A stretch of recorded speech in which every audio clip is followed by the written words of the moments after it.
Jon, thank you so much for joining me today. Really delighted to see you, and super excited to see Banksy behind you.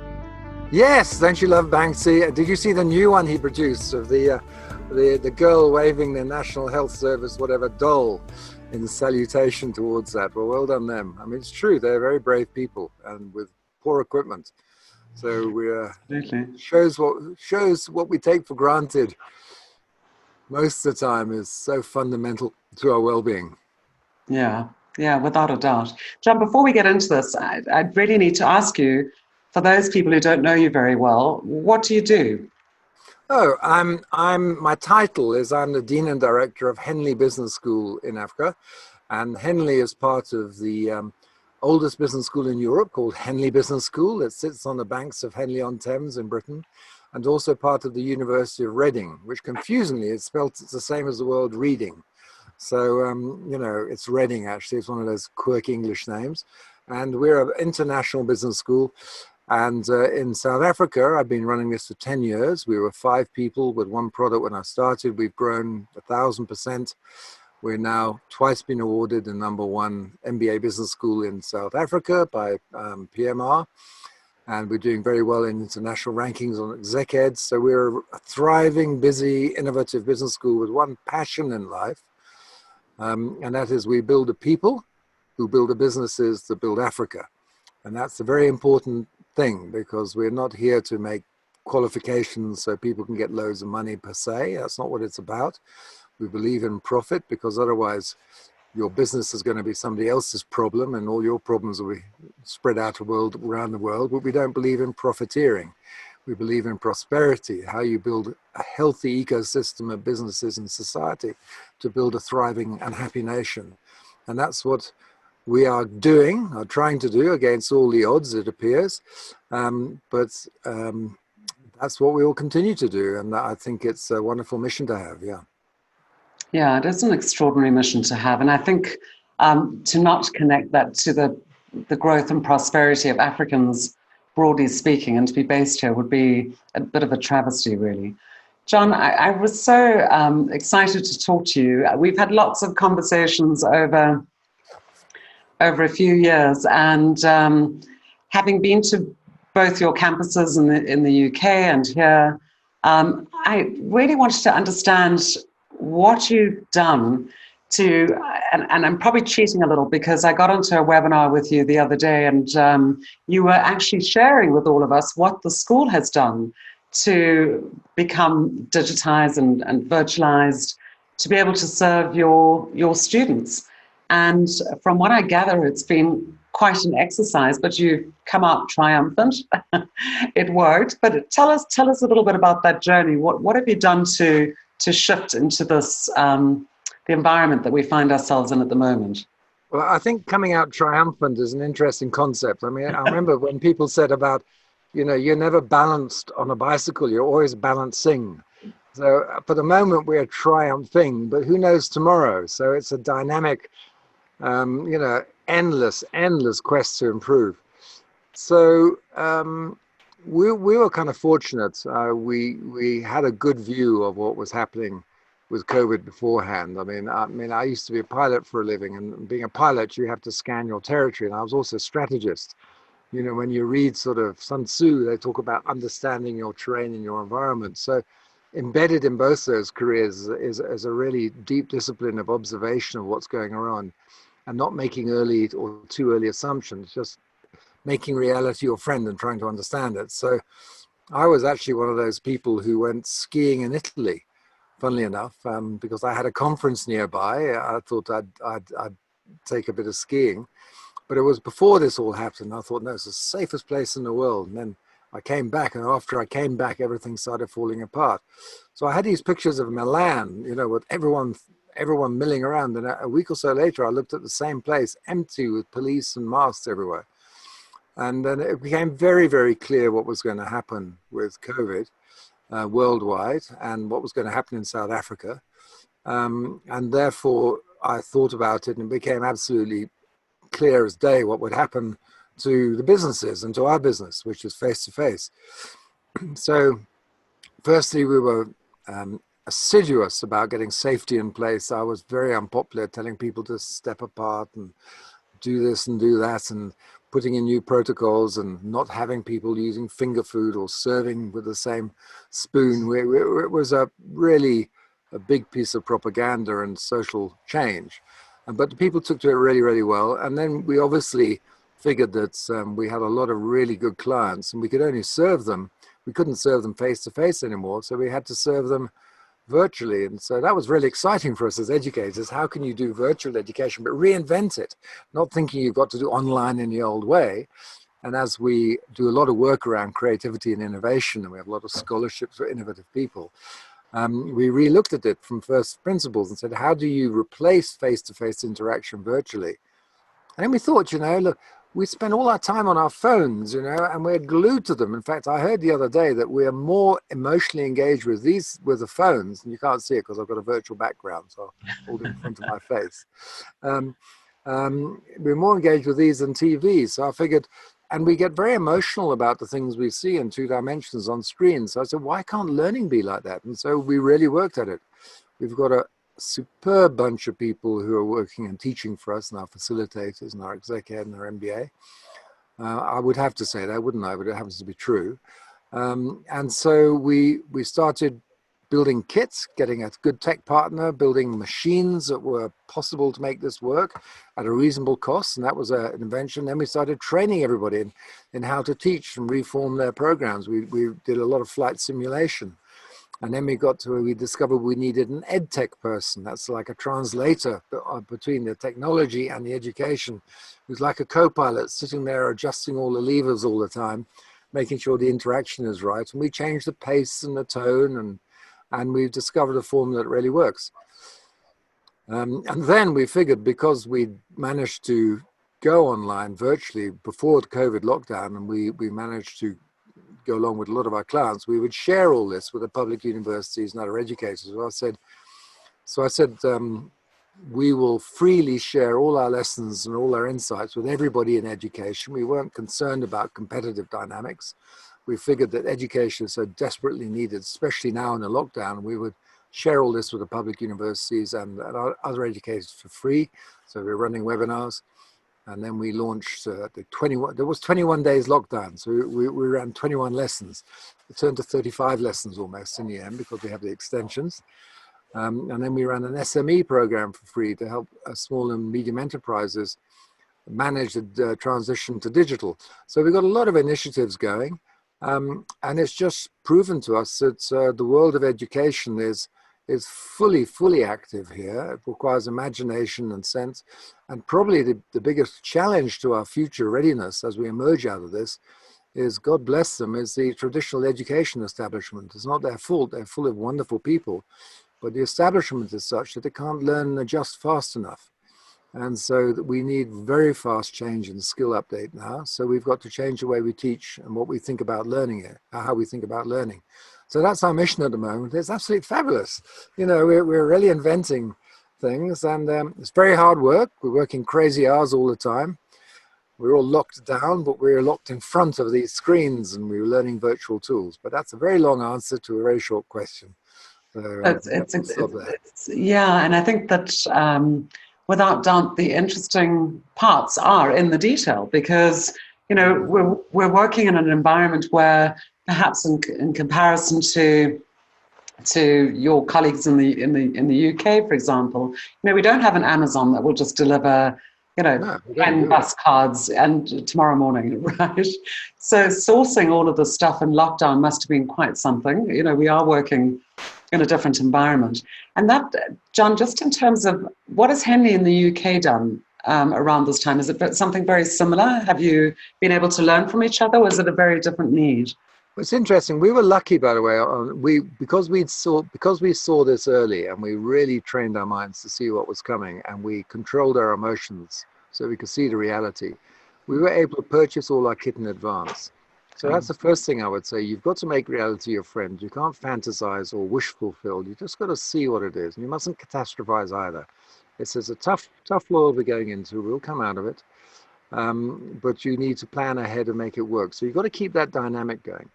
Interestingly enough, we're not just the UK, we have an international partner network. So we've got a campus in Ah, Finland, we've got another partner in Denmark, we've got one in Malta, we've got in Germany, we're also in Malaysia, we have operations in China, as well as the UK. So we brought together quite a few of those. And we've had meetings or two talking about how we're all inventing and how we're all working with Zoom. And we've initiated a lot of that from South Africa. I think because we're the biggest part of Henley outside the UK. In fact, we have 2/3 of the total MBA students Henley has in the world, including the UK, are in South Africa now, which is interesting when you think about it. yeah. We've really been driving the way, and we're very fortunate to work with some of our UK colleagues like Professor Andrew Godley, who runs an entrepreneurship center there. We brought his colleagues in to teach into South Africa virtually. So the moment you're virtual, you're global. It's just like that, isn't it? It's amazing. You've got to change your thinking. So we're working increasingly closely together around inventing.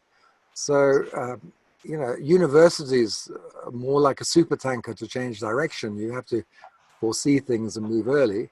We're a little bit more fleet and agile, and we've designed ourselves to be like that. So we're able to be, in a sense, the research and development partner for the rest of the university. We can prototype and pilots, and then we can make the mistakes and improve quickly, and they can learn from us and vice versa. So it's interesting. Everyone's transforming, and it's a mental adjustment that's the hardest one. I think there's a lot of freedom here too, John. We're not constrained by needing to know the answers because nobody's got them.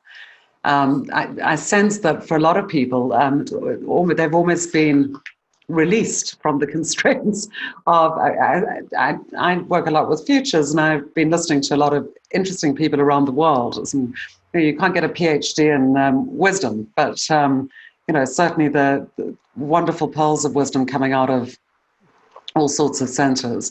And I guess one of those key wisdoms is around the fact that from a leadership perspective, and we'll get into that in a minute, this idea of needing to know the answers has really fallen away, or being a thought leader, and rather shifting to being a thought partner, because we have to partner with all of those people around us who are working with us and our clients and all of our stakeholders.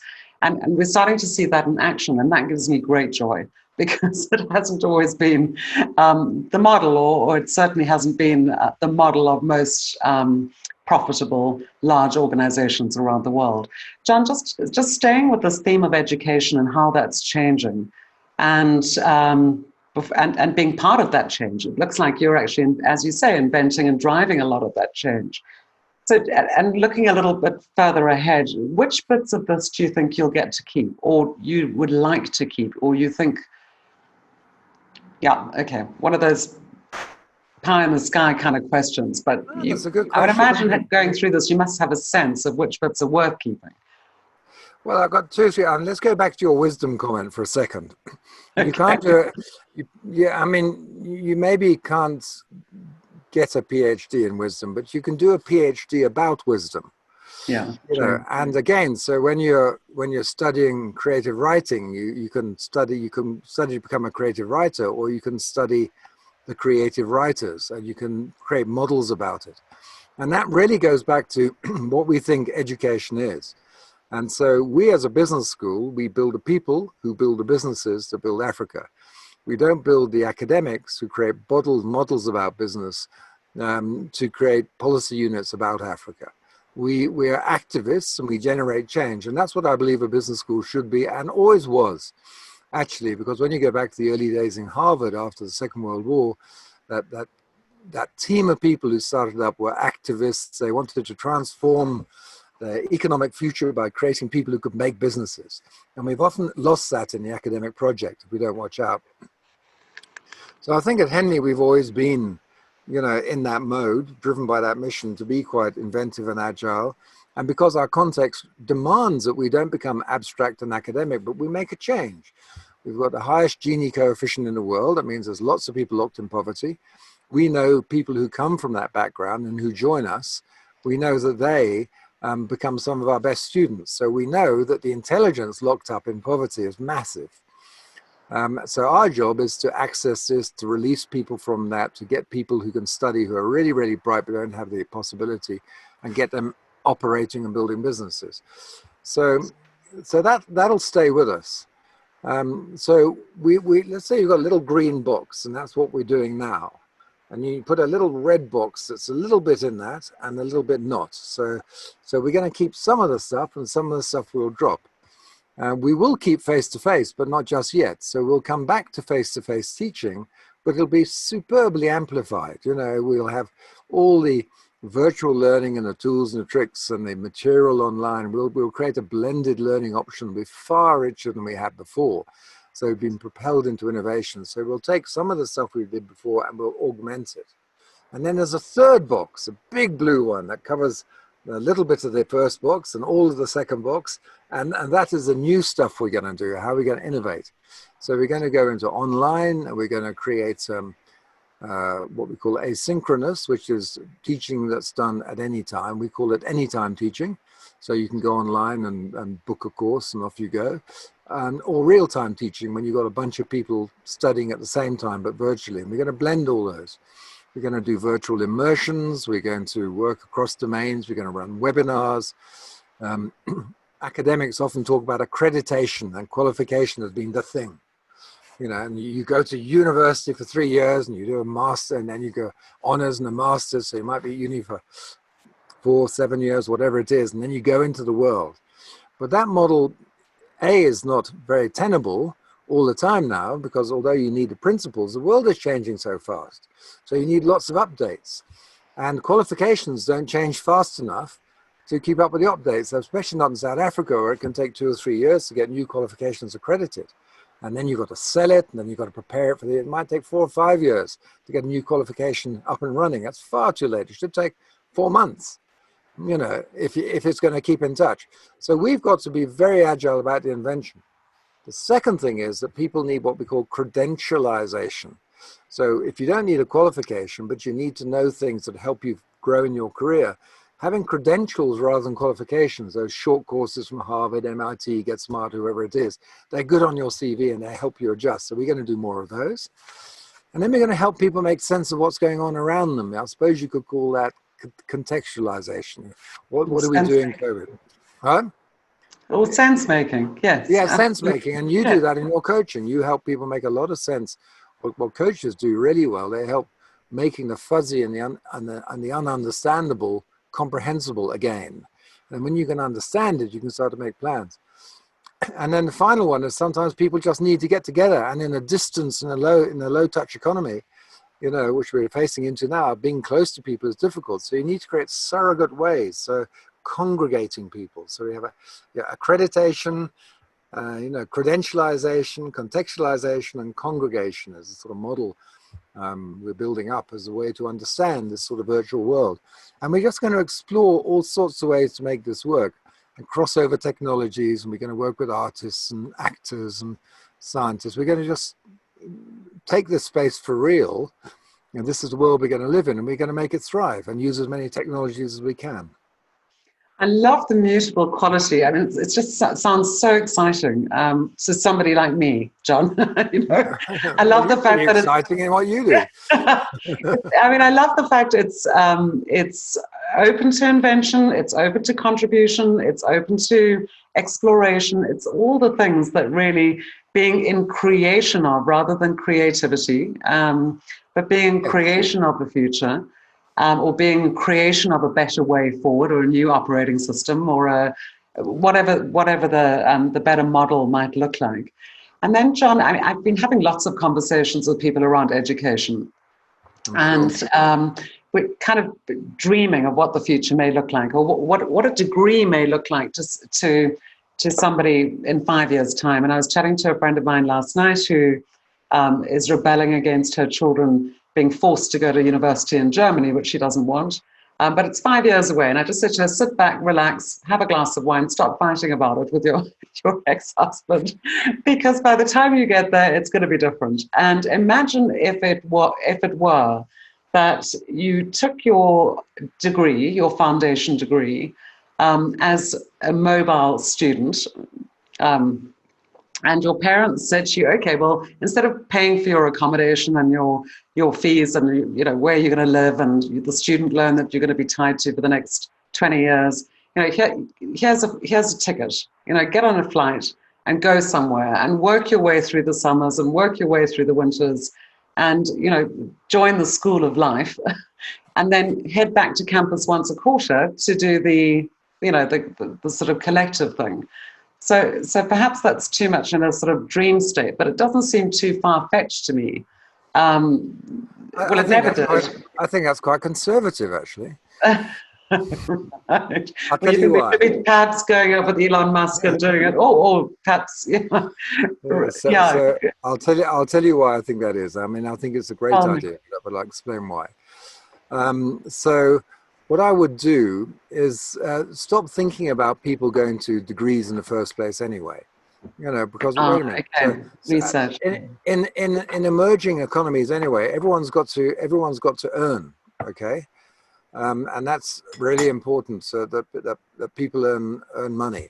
So why in this world do people have to go and take 3 years off to do a degree when A, they can't afford it, B, they're not prepared by schools, C, they've got to look after their families, and D, there's no, how are they going to live?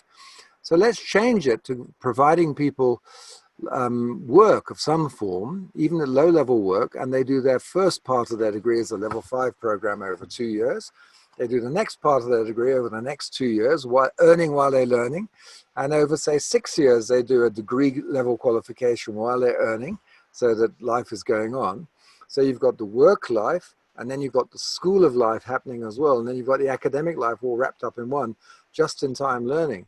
And then you carry on learning. You learn as a serious part of your life, all your life, because the rate of change is such that you need it. And you change during your life with the sort of phases of the things you need to do. You have these epiphanies or transitions or passages, as that wonderful book by Gail Sheeny wrote about, women's passages in life, these transition points.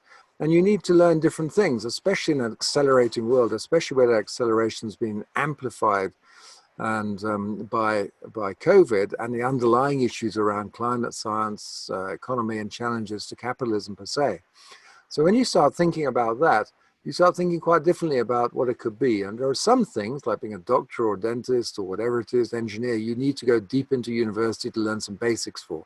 But even that you can do in different ways.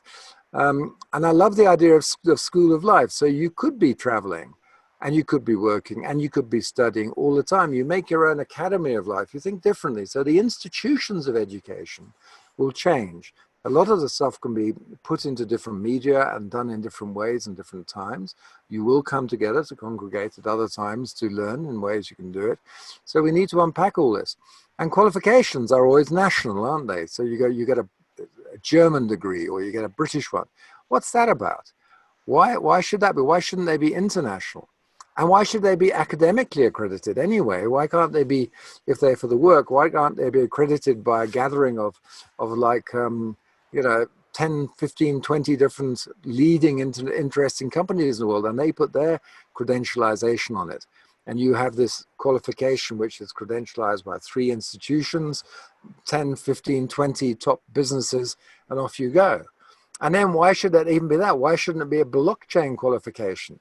Why can't you have a ledger that you do a number of different things, each of which have points on, and over a period of years, you start gathering things and putting into that. And so your learning path and your life path and your work paths are interwoven in quite different ways, allowing you to explore and travel. And then we've got to do all that in a world of distancing for at least a year or two. And very likely we'll find that because we've become so aware of the pandemics and the issue and the toxicities of our previous lifestyles, sort of rampant, unfettered consequences of capitalism, which I'm not knocking capitalism per se, because it's been extremely effective, but the way we do it is probably outdated now. We need to think of prosperity. So when we start thinking in that world and how we're trying to communally solve these global problems, then the way we think about education has just got to completely change. And the delightful thing about those visions is that, believe it or not, they're enormously doable. They are so doable. They really are doable. So let's just start. Why not? And and it would really help us connect in different ways, and we'd learn different things as well. Gosh, I would love to be a student starting off in this environment that we're talking about, which is not only immensely possible, but I would imagine that it's going to, without a doubt, all of this will be happening to varying degrees. I guess it really depends on the institutions involved and whether they're prepared to collaborate, because we're talking about global institutions working together with a common purpose. And that can be a little tricky, right? No, it's not tricky at all. It's tricky for the current institutions that are not global and won't work with the current purpose. But if the context has changed, and so the ones that will thrive will be the ones that are global and common purpose, you will see them arrive.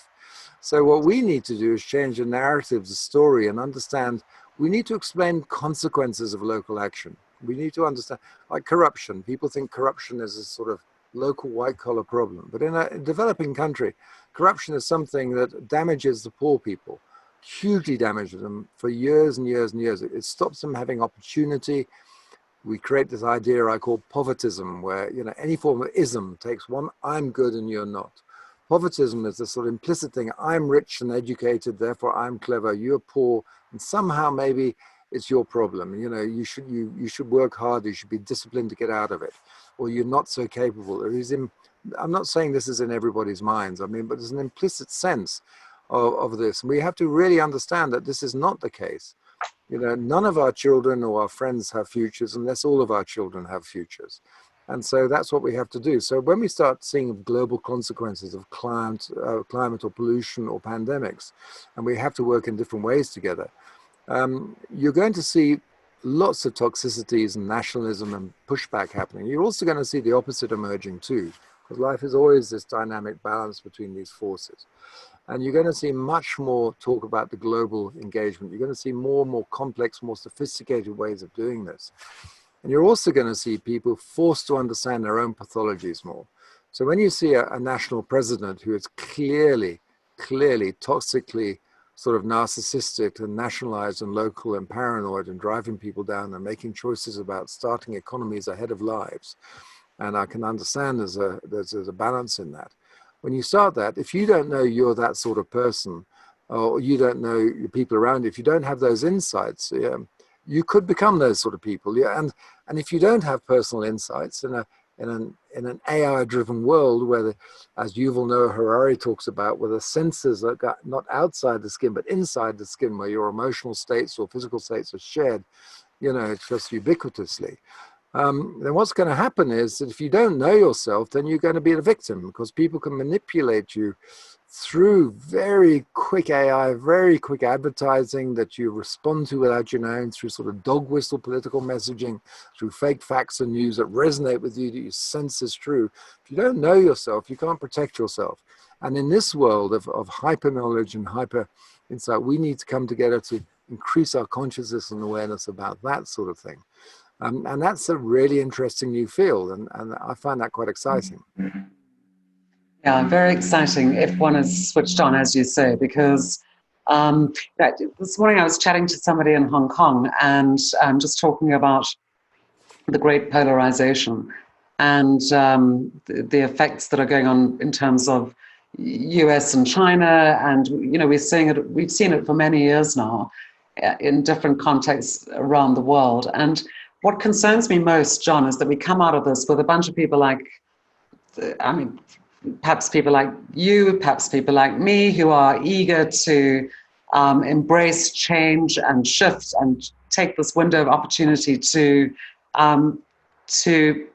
move things forward in a way that we haven't had this window before. Nothing like this has ever existed. And perhaps ideally placed to actually to work with that. And, perhaps people who aren't. And that divide then continues. And whether it's poverty or whether it's thinking, whether it's awareness, consciousness, whatever comes into it. So this sounds really, okay, I almost have to step back from what I'm about to say. I was going to say, how do we take people with us? Because it sounds like I've got it and follow me. But what I mean is, how do we help each other to move forward? Yeah, I get you, and that's that point you made. That sounds like I've got it and they don't. That's a really important point to understand. Yeah. because we have a natural tendency in the human brain to say, you know, I'm an in-group and you have an out-group, and the out-group allows us to project all our problems on them, and we're good, they're bad. But let's not think of ourselves or anyone in that way. We're all trying to survive. Some people's method of survival is to hunker down, to go into the habits, to maintain the past and hold it and build barriers. And that works up to a point, unless the context is changing. And what happens is pollution, climate, pandemics, all sorts of things. They change the context, so those things can't survive. Rather than saying we're the change agents, let's say we're the hustlers and survivors. Mm. So if you're a hustler, if you're a survivor, then what you do is you become really aware of the changing context around you, and you're always looking for a way through it, either short term or long term. If as you grow in maturity and age and you have a family or you change your perspective, you understand you need to do this not just for you, but for your generation and next generation. So how do you hustle and survive for 5 generations? Yeah, and so that's what we're you'll doing. have to forgive my facial expressions, because No worries, no worries. the word hustle is just not sitting very well with me, and hasn't it hasn't for some time, to be honest. And hustle That's and why I grit used it. Yeah. Right. Oh, thank you, Jon. Right. Not for you personally, but we think hustling's a bad thing, but actually we have to hustle.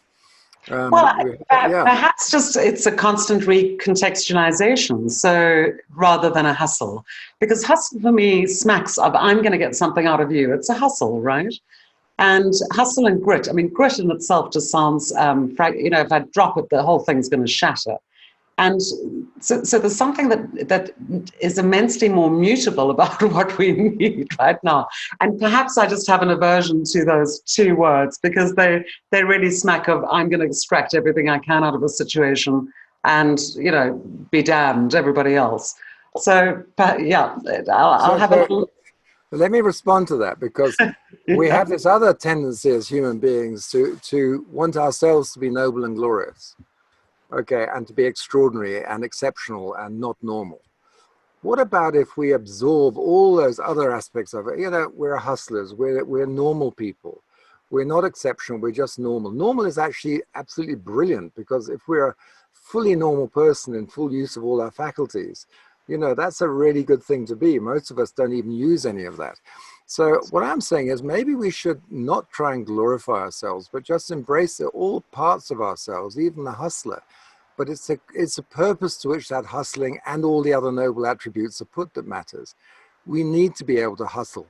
We need to be able to, and hustling, you adapt to survive. You adapt to survive, yes, for yourself, but sometimes it's for your family. Sometimes it's a nation, sometimes it's a tribe, sometimes it's a group of people who do those things, but they're doing it for a purpose. We need to hustle as a global community now, and hustle our way out of this sort of climate issues, out of the bad behaviors, the toxic behaviors. And what hustling does is always changes the dynamic. It changes the currency, it changes, and it's always adapting to very much to the immediate present, if you're really doing it, because that's what you're doing. So that's the way in which I'm using it. And I'm deliberately using words that we might want to, oh, I'm not that. Why not? Yes, we are that. Let's just I think we are all of that. Let's ride that horse. Yeah, right.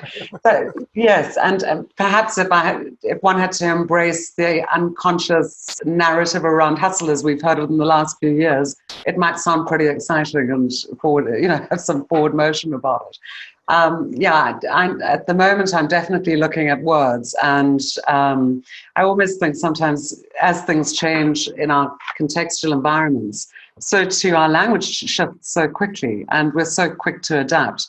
Because I haven't seen, and I've been watching for words, around all the narratives that everybody has around this time, and hustle and grit have disappeared. It's been quite interesting, and being hugely curious, sort of digging into that. Well, why have they disappeared? Why did they not sit so well, or why were so many people not that capable of hustle and grit anyway? But anyway, that's an open discussion. We'll see do words matter? Is the sentiment behind it more important? I think they really do. One of the biggest problems in fast changing circumstances is we don't have the language for it. We don't have the taxonomy, the glossaries, all those sort of things that help us articulate and therefore coordinate. So when Yuval Noah Harari talks about the things that change life, why humans coordinate, he says stories do. The stories we create, whether it's capitalism, religion, communism, whatever, he calls those big stories. Those are the things that people align around. And when we've got no context, we do freeze, like you said. You freeze in your environment, and that's wow. And because you have got no way to make sense of that. So the real innovators are the ones that can, A, create motion so people can follow, B, create stories, but also create the concepts.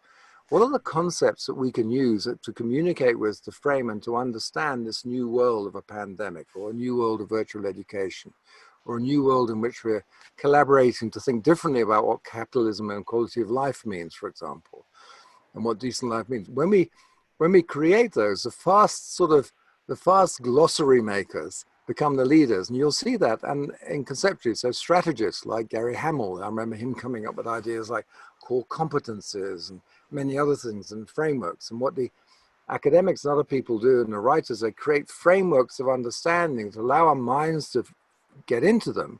They're not true, but they're frameworks for thinking, and then we can all engage in that. So actually words really, really do matter. And that's why I deliberately use the word hustling, because it's an irritant, it's a dissonant word in the context. But you need some of that, because you need the dissonance to shake up the habits of mind that are holding us in only seeing the past reality. You need to create ways the mind can move to look at the next one. And this doesn't divide us into people who can and can't. It divides us into people who are engaging in that. And what happens also is that other people create very, very convincing stories that drive people in other ways. So when you're dealing with mass change like this, massive change in thinking, you need to get brilliant stories early, and you need to get them out there, and you need to make them resonant with the right values. And so I really do believe words matter. Hugely matter, because they reflect so much, and they bring people together so much, and they allow you to move so far. Okay, so I feel quite justified in moving on from hustle then, Jon. Yeah, it's interesting. I'm busy contributing at the moment to, and it's a small contribution to a new program on resilience, which has been great fun. And something I've been driving for the last year, which has just popped, I guess timing's everything, is building cultures of innovation and, weaving innovation into the very fabric of our organizations, rather than it being a digital strategy or a technology product or what have you. So these are things that, you talk about the narrative, you talk about the story, you talk about creating frameworks. And it's interesting, when all of this happened, I probably along with anybody else, and maybe this is the hustler in me, I sat back and just thought, well, what have I got that the world could use right now that I can deliver today that actually meets the need, that is appropriate? And fortunately, there were a couple of things that have been pretty useful. So yeah, so perhaps the hustler drove the lead into the language shift. I think that's right. I think it's the survival instinct that drives you to look at those things you thought maybe they won't work, and it's going to encourage you in the sense of encouraging and bring you the bravery to try those things, because necessity dictates it. Yeah. So, freezing is a good strategy sometimes. It's a very, very good strategy, because it stops you doing stupid things. Yeah, so, and we absolutely. Sometimes it's not a good strategy. It's not good forever. Well, we talked about that off camera, and just to fill anybody in who's watching, we were talking about when this whole shutdown happened, and I realized that, you don't just, fight or flight when it comes to enormous stress and tension. There is a third aspect. There's actually a fourth aspect, but a third aspect where you freeze. And I sat on the sofa and watched Netflix and ate Haagen-Dazs until my deep freeze was empty for a week. But it was only once I realized what I was doing, I had a conscious awareness of the fact that I was freezing, and it was my way of processing what was going on. And a week had been enough, and I realized I needed to get up and get on with the creation part of things, because that really is my happy place to be anyway. So, but I probably needed, as you said, I needed to freeze for a week. And I found it quite ironic that it was with ice cream, but there we go.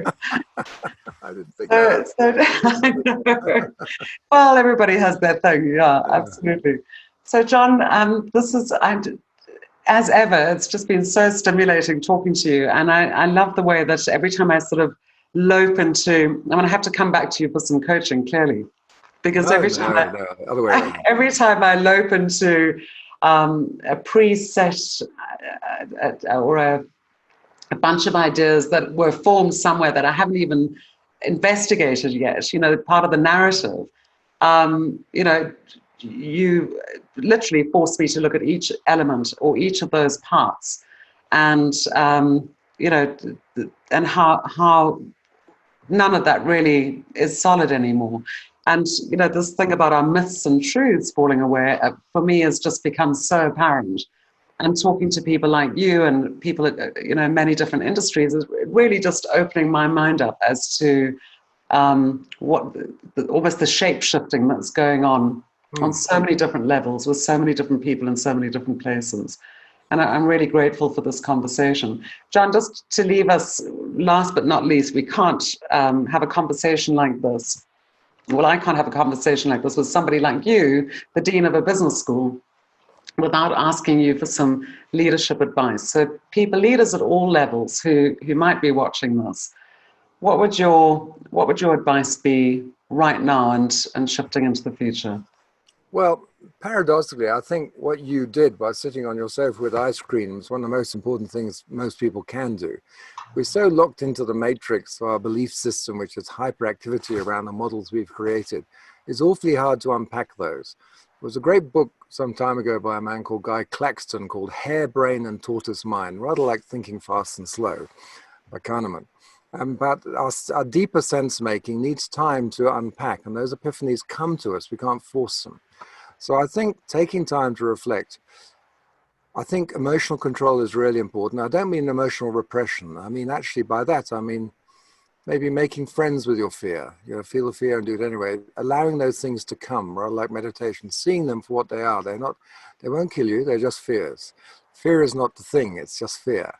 And so just get used to that and allow those things to float around, and then start to understand what the context is a little better, is one thing I think leaders must do, because you've got to be able to have a concept which isn't wedded into a sort of desperate desire to show decisiveness through action in order to prove people. If you're a leader, you want to lead people somewhere worthwhile. And what is worthwhile? If it's more profit, fine, but that's not what we're into here. We're into a better managed life that our children and their children can grow up into. That's a world worth living. How are we going to make that work? So give yourself time to reflect and trust yourself. Because the other thing, we're so trained that we stigmatize so much for us. Trust that stuff that you often don't let be. Trust that deeper thing. We allow yourself to think of stuff allow yourself your imposter syndrome. Allow yourself to be an imposter. Just make friends with that, because when you're living in your imposter and you're trying things you don't feel you're qualified to, you're probably at your best, most glorious, most noble bit of leadership you can do. Because you're not good at it yet, you feel an imposter. So learn to live with that. And then finally, really get a sense of purpose that matters. And whether it's religious, fine, but really think about the world we're growing into, and think about that. And work on and consistently work on your purpose, repeating it, sharing it with people, and allowing it to be tested. And that purpose sets boundaries of activities. I'm not going to do that, but I am going to do this. I'm not going to do that, but I am going to do this. Set those boundaries of purpose really clear, because they are, in a sense, control devices for people around you. It creates a narrative and a story. But within that, allow plenty of experimentation, because we are experimental by nature, but then also allow ourselves to kill the experiments that don't work and amplify the ones that do. There's a wonderful complexity theorist called David Snowden who talks about this really, really well. Is worth watching. But allow yourself to amplify and push forward. And then when you're going, just really get to know yourself and know that you are not your position. I mean, I'm a dean of a business school, but there is the position of the dean. I try and fill it. I'm not, I don't own that role. I will move on. So know that we are not our positions. We are who we are. We're just humans trying to do our best in the world. And allow your imposter, be merciful to yourself, and always keep moving, and don't give up. Pick up and keep running. It's all I can say. And there's no mystic magic to it. It's just basic human common sense. Thank you, Jon. I've thoroughly enjoyed this conversation. Me too. Thank you, Louise. Yeah, it's been very interesting, and I really appreciate all that you do, and most importantly, how you think. Thank you. It's kind of you. Thank you very much. And we'll have to do this again, as I said, in some time, and see what we've learned from it. Okay. Thank you, Louise. Thank you, Jon.